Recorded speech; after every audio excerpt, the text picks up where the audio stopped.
저희 배수연 연합인포맥스 뉴욕 특파원 연결해서 현재 분위기를 한번 좀 들어보도록 하겠습니다. 배수연 특파원님 나와 계시죠? 안녕하십니까? 안녕하세요. 네, 안녕하세요. 네, 지금 3월 회의에서 50bp 인상 언급한 연준 인사들의 연설도 나오고 있고요. 7월까지 금리를 6%까지 올릴 수 있다라는 예상도 있습니다. 지금 불과 한 달 만에 분위기가 완전히 바뀌었거든요. 한 달 전에는 한 번, 두 번 정도 올리고 연말에는 두 번 내릴 거야 이런 분위기였는데 분위기가 확 바뀌었단 말이에요. 지금 월가에서는 금리 전망 어떻게 수정되고 있습니까? 네, 월가도 빠르게 전망을 수정하고 있습니다. 우선 제가 말씀드렸던 기억이 생생한데요. 시장이 보고 싶은 부분을 너무 과도하게 보고 있는 것 같다. 그 부분을 너무 좀 치중할 필요는 없을 것 같다고 말씀드렸던 것 같습니다. 그동안 시장은 연준을 거의 조롱하듯이 연준이 피벗을 할 것이라고까지 가격에 반영을 해왔었는데요. 결국 그렇지는 않을 것이라는 그런 목소리도 있다고 소개해드렸던 기억이 있습니다. 어, 월가의 대형 투자은행 가운데 골드만삭스가 먼저 포문을 열었습니다. 어, 연준이 3월과 5월에 25bp씩 기준금리를 인상하고 6월에도 기준금리를 인상할 수밖에 없을 것이다. 라고 지금 최종금리 수준을 상향 조정했고요.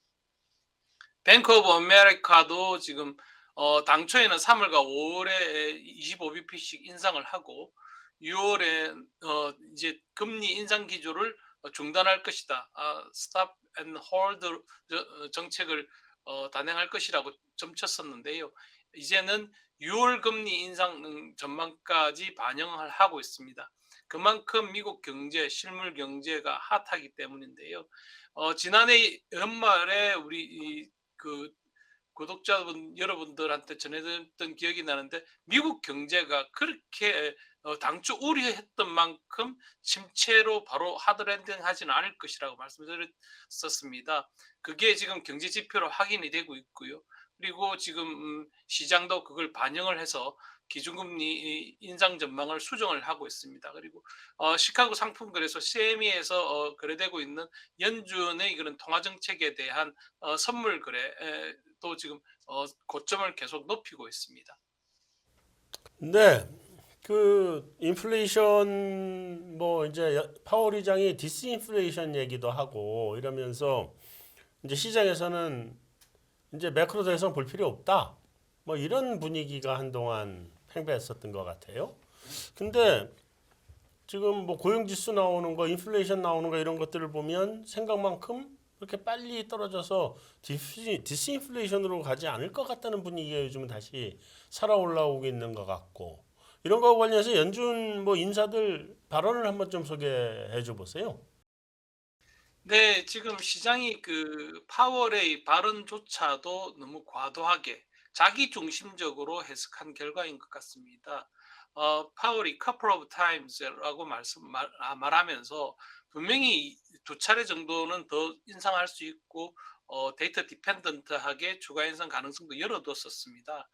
그리고 디스인플레이션이라는 말도 사실은 의미론적으로 맞습니다. 왜냐하면 지금 8개월 연속 상승폭은 둔화됐지 않습니까? 그러니까 디스인플레이션이라는 게 인플레 상승폭의 둔화를 의미한다면 뚜렷한 디스인플레이션 기조는 있는 것이고요. 근데 이게 지금 절대 수준이 우리가 생각한 것보다 상당히 높지 않습니까? 아직까지는. 원래 인플레이션 타겟팅이 2% 수준인데 내려왔다고 하더라도 지금 6%대 후반이고 이런 부분을 감안해야 된다는 게 지금 연준 매파 인사들의 그런 입을 통해서 나오고 있는데요. 평소에는 그렇게 매파적인 기조를 보이지 않았던 로레트 메스트, 크리브랜드 연준 그 연방준비 은행 연은 총재가 포문을 열면서 시장을 놀래켰습니다. 어, 로레타 총재는 당시 이 경제 지표를 보면서 50bp 인상으로 속도를 좀 높일 수 있는 그런 설득력 있는 경제적 지표들을 봤다라고 이야기를 했습니다. 그래서 기준금리가 5%는 넘어야 된다라고 하는 기존의 내 전망은 변화가 없다라고 이야기를 했고요. 역시 연준 내부에서 가장 매파적인 제임스 블러드 세인트 루이스 연은 총재도 같은 궤적으로 이야기를 했습니다. 이 블러드 총재는 올해에는 의결권이 없습니다. 의결권이 없지만 50bp 인상론을 지지했다라고 밝혔습니다. 그래서 가능한 한 빨리 지금 5.3% 수준까지는 좀 올려야 한다라고 주장을 했고요. 그 수준까지 가는 걸 미뤄서 지금 미국 경제에 좋을 게 별로 없다라고 이야기를 했습니다. 그래서 지금 50bp 인상론이 시장에 이제 불거진 건 바로 이 두 연은 총재의 발언을 통해서 이제 나왔고요. 투표권이 있는 존 윌리엄스 유 연은 총재, 연은의 그 넘버 3입니다. 이분도 기준금리 수준이 5.0에서 5.5% 사이가 적정해 보인다고 이야기를 했습니다. 이런 이야기 등등이 이제 전해지면서 시장도 그동안 너무 그 피벗 기대까지 반영했던 걸 빠르게 수정하면서 6월까지 적어도 세 차례는 기준금리를 추가로 올릴 수 있는 것 아니냐 이렇게 보고 있습니다. 그래서 JP 모건도 지금 그 미국 기준금리 전망을 기존에는 5.1% 수준에서 지금 5.6% 수준으로 끌어올렸고요. 국제통화기금 수석 이코노미스트를 지닌 케네스 로거프 하버드대 교수도 있습니다. 이 로거프 교수도 금리 고점을 6%를 넘겨도 놀랍지 않다라고 얘기하면서 시장을 충격을 줬는데요. 6% 수준은 조금 과도한 것 같습니다. 그래서 일단 6월까지 세 차례 인상 정도는 시장의 컨센서스로 지금 정착을 하고 있는 것 같습니다. 네, 고용 지표와 소비자 물가지 수하는 과정에서 금리 시장과 채권 시장과 주식 시장의 분위기가 굉장히 달랐습니다. 2월 달 돼서 채권 시장은 거의 이게 피바다라고 해도 과언이 아닐 정도로 금리가 치솟아 올랐고 상대적으로 중시는 좀 강했거든요. 근데 이제 어제 결국 시장을 보니까 주식 시장이 채권 시장을 좀 따라가는 움직임인 것 같습니다. 결국은 또 굿뉴스 이즈 배드뉴스 이렇게 좀 봐야 되는 건가요? 지금 이 부분에서 조금 달리 볼 수 있는 대목 가운데 하나는 무엇인가 좀 고민이 되는 부분이 뭐냐면 그 월스트리트 저널은 미국 가계를 주목해야 된다고 지금 분석을 하고 있습니다. 저도 기회가 될 때마다 미국 가계가 팬데믹을 지나는 동안 상당히 견조해졌다라고 많이 말씀드렸던 기억이 납니다. 근데 지금 지표를 통해서 미국 가계의 소득 증가 속도가 지금 인플레이션을 앞지르고 있다라고 지금 분석이 나오고 있습니다. 이게 바로 그동안 소매 판매가 늘어나고 지금 고용이 늘어난 부분을 설명해 주는 것 아니냐 이렇게 보고 있습니다. 그래서 지금 인플레이션은 뚜렷한 그 디스인플레 추세를 보이고 있고 그리고 그 퇴직자들 위한 생활비 조정이 일부 세제를 통해서 조정이 되고 있습니다. 그리고 세금 감면 혜택도 이어졌고요. 그러면서 가처분 소득이 많이 늘어났습니다. 그래서 구매력이 가계를 중심으로 구매력이 많이 늘어났던 게 일부 소비 지표를 통해서 나타나고 있습니다. 그래서 그동안의 그 주가 흐름은 그런 부분을 반영을 해왔었던 거고요. 세금을 제외한 가계 총소득이 지난해는 한 6.4% 줄었는데 올해 1분기에는 한 연율 기준으로 한 2.5% 늘어날 것으로 지금 점쳐지고 있습니다. 그리고 2분기에는 2.3%까지 늘어날 거로 기대되고 있거든요. 이 부분이 앞으로 주가 흐름에도 분명히 반영될 것 같다. 그런 분석이 이어지고 있고요. 스탠다드 포어스의 분석에 따르면 근로자들이 올해 1분기 소득은 한 5.4% 증가할 거다. 이렇게 이야기를 하고 있습니다. 그래서 여기에서 골드만삭스도 경기 침체 확률을 35%에서 25%로 낮췄습니다. 그래서 이 부분이 채권 가격의 하락, 국채 수익률 상승으로 이어질 수밖에 없었고 그게 이제 기준금리 인상 기대로 이어지면서 할인율 확대로 이어져서 기업들의 미래 현금 흐름에 대한 현가의 할인율 확대로 이어져서 주가 조정이 좀 이어지고 있는 것 같은데요. 앞서 말씀드린 것처럼 실물 경기가 당초 우려했던 것보다는 그렇게 고꾸라지지 않을 것 같다. 이게 앞으로 주가에 어떤 함의를 가지는지는 좀 더 면밀하게 지켜봐야 될 것 같습니다. 근데 실물 경제가 무너지지는 않을 것 같다. 이게 요즘 다들 계속 노랜딩 얘기를 지금 하고 있잖아요. 분위기가 갑자기 뭐 경착륙에서 연착륙으로 가다 노랜딩이다, 착륙을 안 한다. 이러는데 지금 금리는 또 5.5% 위로 올라가야 된다, 터미널을. 지금 그렇게 얘기들 하고 있는 상황인데 이 두 가지가 서로 병행이 가능한가요? 네. 그 노랜딩이라는 게 사실은 뭐 그렇게 좋은 시나리오가 아니지 않습니까? 비행기 조종사가 마지막 순간에 착륙을 중단하고 이 이제 기술을 급격하게 끌어올려서 지금 무착륙으로 간다는 건데요. 이게 이제 함정이 있는 것 같습니다. 경기 침체를 완전히 피한다는 의미일 수도 있겠는데 아직은 연준의 그런 아주 가팔랐던 지난해 기준금리 인상에 따른 후폭풍이 실물 경제에 충분히 반영되지 않았던 그런 딜레이 효과가 나타나는 것 같고요. 여전히 지금 5.5%까지 올라간다면 상당히 큰 그 높은 강도로 실물 경제를 압박할 수밖에 없을 것 같습니다. 다만 당초 우려했던 것보다는 그렇게 음 심한 침체가 오는 건 아니다라고 하고 있는 것 같습니다. 이게 이제 고용 지표를 통해서도 속속 확인되고 있는 것인데요. 실업률이 반세기 말에 최저 수준까지 내려가고 거의 완전 고용 수준까지 나타나면서 이제 연준의 그런 매파적 기조를 강화할 수밖에 없고 이게 하반기 들어가서는 결국은 기업 실적에도 일정 부분 반영될 수밖에 없는 것 아니냐.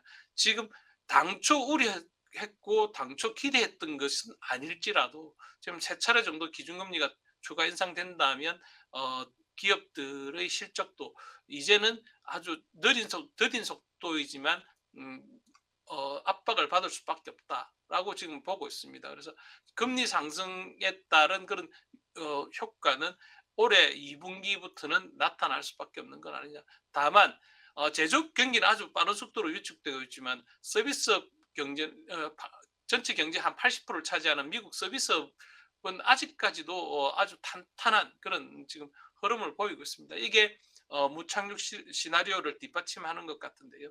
이 부분은 향후에 서비스업 기업들의 실적을 통해서 좀 더 면밀하게 관찰해 볼 필요가 있을 것 같습니다. 네, 이번 주에 나오는 지표 중에 연준이 선호하는 물가 지표죠. 개인 소비 지출 가격 지수가 발표됩니다. 그냥 흔히 PC 가격 지표라고 이야기를 하는데요. 어떻게 전망되고 1월 CPI 때처럼 시장에 큰 영향을 미칠 가능성이 있다라고 보십니까? 결론부터 말씀드리면 이미 그런 우려는 선반영된 것 같습니다. 지금 연준이 가장 선호하는 인플레이션 지표가 PCE 가격 지수라는 점은 여러 차례 말씀드렸고 왜 그런지도 말씀드렸습니다. 물론 PCE 지수에 따라서 연준의 매파적 행보를 훨씬 더 강화하는 그런 재료가 될 수 있습니다. 근데 이 부분은 이미 CPI나 고용 지표라든지 이런 부분을 통해서 PPI라든지 이런 부분들 다 선반영돼 있는 것 같습니다. 월가에서는 지금 1월 그는 PCE 가격 지수가 전달보다 한 0.5% 오를 것으로 지금 보고 있습니다. 전달은 0.3% 올랐거든요. 상승폭이 좀 높아질 것이라고 보고 있습니다. 전년 대비로는 이제 4.4% 정도 올라서 전달과 같은 수준을 보일 것으로 예상을 하고 있는데요. 이런 부분은 이미 시장에 반영이 돼 있는 것 같습니다. 물론 시장이 예측하는 것보다 훨씬 더 또 상승폭이 높아진다면 추가로 충격을 줄 수도 있겠지만 이미 월가에서도 지난달보다 PCE 가격 지수, 그는 지수가 상승폭을 확대할 것이라고 보고 있는 만큼 충격은 그렇게 크지 않을 것 같습니다. 네, 그럼 이미 이제 높은 물가가 어느 정도 시장에서는 선반영이 됐다라고 말씀을 하시면 이제 남는 변수들이 주로 이제 해외 쪽 변수들이 좀 생길 텐데 그 중에서는 뭐 다른 데는 다 예측 가능한데 뭐 일본이 이번에 이제 총재가 바뀌었잖아요. 근데 이게 배수현 특파원께서 작년부터 계속 일본 통화 정책 그 유심히 봐야 된다 이렇게 말씀을 계속 하셨는데 이번에 총재가 바뀌어서 좀 기존의 그 초완화적인 스탠스 이게 좀 바뀔 수 있다고 보는 건가요? 아니면 이걸 계속 이어간다고 봐야 되는 건가요? 그 부분은 뭐 시간의 함수인 것 같습니다. 지금 BOJ가 과연 지금 그 초완화적인 통화 정책을 지금 수준으로 버틸 수 있느냐가 이제 그 관건이 될 텐데요. 답은 버티기 힘들 것이다라고 보고 있습니다. BOJ가 발권력을 통해서 계속 초완화적인 통화 정책을 고수한다면 BOJ의 정책에 반대로 베팅하는 월가의 주머니는 더 두둑해질 수 있을 텐데요. 이미 임계치에 온 것 같습니다. 이 YCC 정책, 수익률 곡선 통제 정책의 둑이 지난해 말에 10년물 기준으로 0.25%에서 묶어줬던 금리 상한선이 0.50%로 터졌기 때문에 여기에서 0.50%에서 추가로 막을 여력이 좀 별로 없는 것 같습니다. 당장은 0.50%에서 털어맞겠지만 시장 컨센서스는 적어도 10년물 기준으로 1.0% 그리고 10년물이 아니라 단기물 쪽에서 YCC를 하는 방법으로라도 초완화적인 통화 정책의 일부 궤도 수정 불가피할 것이다라고 보고 있습니다. 다만 지금 그 IMF 같은 경우에는 그 BOJ가 조금 더 글로벌 금융시장하고 좀 소통을 강화해라고 이야기했습니다. 신임 총재의 그런 주요 덕목 가운데 하나로 보도된 게 영어로 소통이 가능하다는 점도 나왔었는데요. 그럴 정도로 BOJ가 전체 글로벌 금융시장에서 차지하는 비중이 엄청나게 큽니다. 일본은 그동안 ENR을 기축통화로 만들 만큼 글로벌 금융시장에서 차지하는 비중이 상당히 큰데요. 일본이 엔캐리 트레이드 자금으로 이른바 와타나베 부인들을 중심으로 움직이는 돈이 무려 3조 달러에 이릅니다. 이게 일본 개인 투자자하고 기관 투자자들이 보유하고 있는 미국의 국채하고 주식만 하더라도 1조 5천억 달러에 이르는 수준이거든요. 이런 자금이 그동안 사실상 10년 이상을 제로금리 수준에 묶어뒀던 돈이 해외로 다 나갔던 그런 결과였는데요. 미국뿐만 아닙니다. 네덜란드는 GDP 대비로 9.5%에 이르는 돈이 일본 돈으로 들어와 있습니다. 호주도 8%에 이르는 돈이 엔화가 들어와 있거든요. 영국과 캐나다도 한 4% 정도 수준에 이릅니다. 그래서 이런 그 비중을 갖고 있는 엔화 가치가 지난해 10월에 한때 151엔까지 올라갔지 않습니까? 그래서 1998년 이후에 한 번도 보지 못했던 달러엔 수준을 봤을 정도로 글로벌 시장에서 차지하는 비중이 엄청나게 큽니다. 그래서 이런 일본이 이제는 디플레이션을 겪었기 때문에 제로금리를 그동안 채택을 했었는데 이제는 인플레이션에 시달리고 있습니다. 도쿄 지역의 그 근원 소비자 물가지수 CPI가 전년 동월 대비로 4.3% 급등했었거든요. 지난달에. 이 부분의 그걸 과연 어떻게 묘수풀이를 해낼지 신임 총재 속절에 남아 있는데요.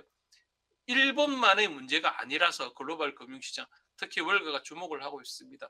YCC 정책을 중심으로 해서 시간의 함수일 뿐이지 이게 폐지가 되거나 상한선이 확대됐을 경우에 글로벌 시장에 미치는 파장은 어떻게 될지 여러 전문가들이 좀 면밀하게 분석해 둘 필요가 있을 것 같습니다. 네, 특파원님 오늘 도움 말씀 잘 들었습니다. 다음 주 수요일 날 또 뵙도록 하겠습니다. 감사합니다. 감사합니다. 수고하셨습니다.